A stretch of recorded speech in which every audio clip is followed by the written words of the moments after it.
pinapatawad ng paulit-ulit. May mga estudyante ba dito? Estudyante? Alam nyo, okay lang naman na mapagod sa paggawa ng homework. Okay lang mapagod kakagawa ng thesis. At para sa mga classmate natin na walang ambag, okay lang din mapagod kakaluto ng pancit canton.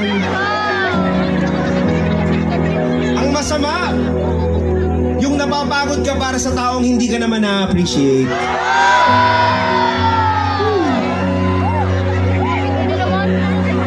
At ang matindi dyan, alam ko yung ilan sa inyo, kasama nyo nga ngayon yung taong pumapagod sa inyo, hindi nyo lang masabi sa kanya. Huwag mo na tignan para di awkward. Yung iba talagang, ikaw yun. May mensahe po ako sa lahat ng mga abusado at manggagamit. Alam nyo, hindi nagtatagal ang pag-ibig na hindi naman nasusuklian. Kaya hanggat nandyan yung taong umiintindi sa'yo, ayusin mo na yung sarili mo. Dahil pag yan napagod na, wala ka nang mahahanap na kagaya niyan.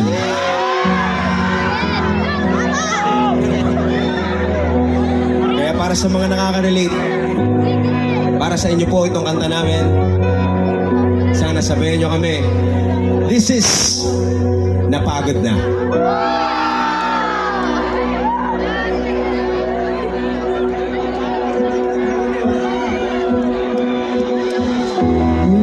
Sagot, di ko na alam kung anong sasabihin dahil wala nang maramdaman.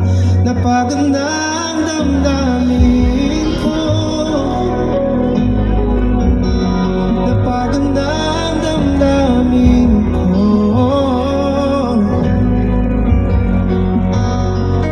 Kung kailan ako sumuko, saka ka naman naluyo.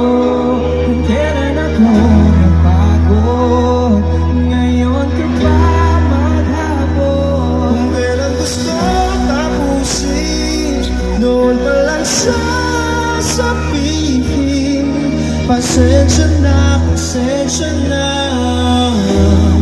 napagod na.